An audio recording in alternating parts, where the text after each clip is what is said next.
Hey, welcome back to Tactics Talk with Guido. I've got an interesting one here for you from Captain Obvious from the clan Hive 1. He's in his KV-2 Russian heavy tank with the great big old derp gun on it right here. He's loaded into Abbey on the south spawn, and you can see that he's in a pretty favorable matchup. Minus the artillery, he's got a 5-10 and he's top tier in a 5-10 battle with tier 6s and tier 5s. And a KV-2 can have a really good time in a game like this. So he sent me this replay and asked me a few questions. So we're gonna look at what he said here. I'm gonna read it for you, and then we're gonna discuss some things as we go. Basically, he says, I'm looking for some help. It was a 5-6 match with the KV-2. I did my best, but we lost, and a few things from your previous videos came to mind. We were south spawn on Abbey. I was on the side near the river, and given the KV-2 only goes fast downhill in a hurricane, which is pretty funny, I decided to support the mediums along the river. Remember that part. Once part way down, I realized that most of the heavies went with me or into the Abbey. Still being slow, I decided to push. I didn't think I could relocate fast enough. Only one heavy went to the brawling area. All right. The three pillars of this game, if you do them well, you will have north of a 50% win rate, and significantly north if you do it really well, are going to be number 1, positioning, number 2, hit point trading, mostly conserving while dishing out damage, and reactions, or reacting to the flow of the battle. Those are the three pillars of this game, and it starts with positioning. So many games you can go back to your initial decision on where you went and some of the reasoning why you went there and determine whether that was part of the win or part of the loss. It really, really does come down to, in a lot of cases, where you take your tank. Of course, then you've got the trading and you've got the relocating, and a bad initial position can be saved by doing those other two pillars well. But if you want to start off on the right foot, you're going to go to the right place. So let's talk about this one specifically for Captain Obvious. He did spawn over by the river. The old 8 line is what most people call it. And that is an interesting part of this map. Most of the wargaming maps, most of the World of Tanks maps, have a meta. And the meta is there for a reason. It's because that's how it typically is won. That's not how it's always won. There are ways to win it otherwise. Sometimes the meta changes if you're very good or you have a platoon of very good players. Or you can at least buck the meta and win in different ways. But metas develop over time because those are the best ways to play it. That's what humans do. They figure out what is the best way to do something with the tools that they're given, and they become very good at doing that one way. So the meta with the heavy on this is going to the 1-2 line, not supporting the mediums over on the 8 line. Multiple of Wargaming's maps have these kind of sucker areas that look like they're a great place to go, but they're a bad place to go. Valley, for example, on Lakeville. The 8 line as another example for this map, and there are plenty of other examples. They are places where you can go, you can win, you can make it happen, but you're going with the percentages in this game, and the percentages say you take a KV-2 over to the 1-2 line, and you smash whatever they take over there in the face. You're the top tier heavy, and what you do may actually have an impact on what other people do. So I've babbled enough about this. We're going to get this going. We all know he's going to the 8 line, but let's watch this for a second. I'm just going to pop it forward here, one click. You can see that the Churchill and the 3001 were going to go this way anyway. I don't think they really saw what Captain was doing or worried about it. They decided they're going that way. It looks like the T-34 decided that. But if you look over here, there's some other guys kind of looking over here. Hey, what's going on over there? Wait a minute. My KV-2's going on the 8 line? Holy crap.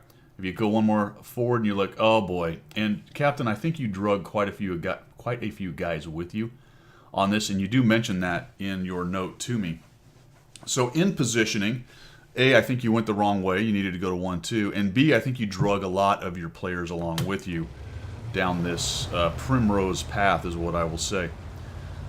Now, for those of you watching at home, you're probably thinking, Guido, you're whack, because if you went the 1-2 line, there'd be no one over there but a Hellcat. Well, what I'm trying to tell you is I think he would have drugged some of those other guys with him up onto the 1-2 line.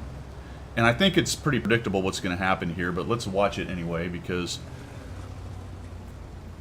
we're looking at Captain Obvious's gameplay as well. So let's look at the trading side of the house. We've made this decision, okay fine, non-meta, we've got a big choo-choo train headed down the A-line. What that means there, Captain, is you have got to roll up what you find here quickly. If you find the bulk of their tanks, then okay, this has now become the critical combat area. But if you only find a couple, which is what it sort of looks like now, you got to get in there and get them. And unfortunately, you got a bunch of guys back behind you, just kind of sitting there. Churchill drives out into the open. You've got that long reload. Looks like the KV-2 is running the 107 or whatever it is, the long gun. No idea why you would do that with a KV-2, but there you have it. Okay, not bad on the trading. You came in there, you took a shot, backed out, reloaded, and pretty much about the time you were ready to fire, you were back into the front. The other thing about being the big daddy, if you're the big daddy and you're kind of hanging back, you're going to make the rest of your team hang back a bit as well. They're not going to be as interested as getting up in there if you're kind of hanging back in the back as well. Now, obviously, we have a situation developing on the 1-2 line. That was the most obvious spot for their major push, and you guys are still futzing around with this KV-2 because you got guys behind you not doing much, got guys way behind you not doing much, and finally they take down 2. You had about 6 tanks in there, maybe 7 counting the KV-1, but the KV-1 turned back around. Looks like he's reacting to the 1-2 line. And now you're doing so. So I applaud that. That's a good move right there. I think it's the right move. Just took a little while to take down 2 little lonely tanks. Now they're dealing with the Su-100, and of course he's keeping them from really getting in there. Nobody wants to push into him and take him down, and you're really behind the 8 ball right now. Now, would you, as the KV-2, have been able to take on 2 Excelsiors, a Churchill, a Skoda? It looks like 3 Excelsiors in a platoon, a Churchill, and a Skoda. Well, not alone. And ideally, you would have drugged some of those guys with you. But the other thing there is, if you did go that way and didn't have a whole lot of help, then you wouldn't want to overextend and push in there. So I would say that initial positioning was obviously a problem for your entire team. And here's the other issue you're having right now. Your team of dunces have cruised along the 8 line, and they're continuing to just push into a Su-100 that they have somehow been unable to kill yet.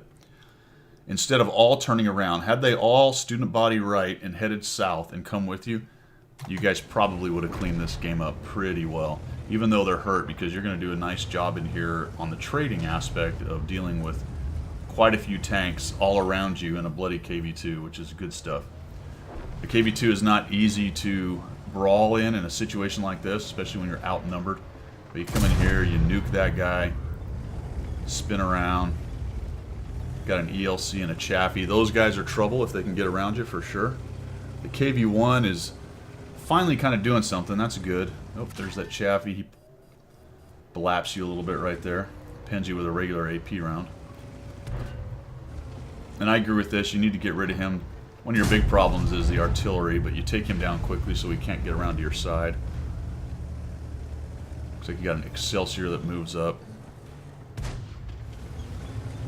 KV-1's doing his best, but he's not having a good time. Actually a pretty good player, so it was interesting to me that he sort of sat back so much. He did react faster than everybody, and that's good. Now this is an interesting situation you have going on right here. The KV-1's taking on this Excelsior, trying to kill him. You got an ELC. Now watch what you do. This is under the kind of maneuver trading kind of idea. Come in there, you don't get any damage. You're looking at the ELC. All right, ELC's making a run for it, right? He's coming right at you. What I'd have done immediately there is moved forward and tried to cut him off. See if you can't get a little bit of ram damage. What you do is you give him that movement, or you give him that opening right there to get through. And if you'd have closed in on the Excelsior, you'd have made him try to cut around, and maybe you'd have nicked him and taken some damage off him.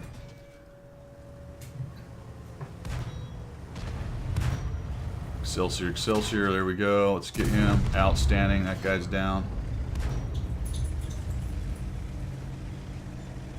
That little ELC gun is awful compared to what it used to be. Churchill's coming at you. Artillery thumps you. Right there, I'd have actually burned my repair kit. You would have got rid of the stun. Or not your repair kit, but your med kit. You'd have got rid of the stun and might have reloaded just a little bit faster in there. Not even might have, you definitely would have. This is pretty funny, man. This guy's trying to get away. You're just about to get on him. Come on, man. So nicely done at the end game there, man. You end up with 1,685 damage. Got a pretty good amount bounced and 453 assists with 4 kills and really almost pulled it out. You just needed a little bit more help. Had a couple of those guys up north or all of them come down with you, you'd have probably cleaned these guys up pretty quickly, and it would have most likely been a win. Here's the other thing about not pushing into the enemy cap. That's not what you did, but for everyone who's watching this, one of the reasons you don't push into the enemy camp is because there's always some bad player sitting there, or multiples, which means they're going to sit there probably the rest of the game, more or less. So why let their guns get into the game by showing up and poking around their cap when you've got the aggressive good players to deal with who are down by your cap? So just go back, get the guys who want to overextend or the aggressive guys who want to get in there on your cap, take them out, and then deal with the bad players at your leisure later, because they're still going to be camping in a bush somewhere near their cap. I promise you that. There will always be a couple of them back there. So there you go, Captain Obvious. What I would say there is, the initial positioning was problematic. Can I 100% tell you that had you gone over the 1-2 line, a couple of guys would have come with you? No, I can't, but I think it highly likely you would have got a couple of those guys to follow you, because if you notice, what happens a lot of times is the lower tier players will watch what the big guys are doing, and if one of the big guys goes to a weird spot, they're going to go, well, screw that. I'm not going to go to the 1-2 line. I'm going to go with him, and we'll just be the YOLO train. Again, that can work, but if the YOLO train gets going, you can't stop it, because that's the only way you're going to win in a situation like that. What would have really been nice, like I said, is once you beat those 2 whole tanks over there, just everybody turn around and go back and wipe out these guys who are pushing the cap. All right, man, I hope this helps. Hope you guys like what you saw. Hope you learned something as well. And if you liked it and learned something, why don't you give me a subscribe. And as always, we will see you.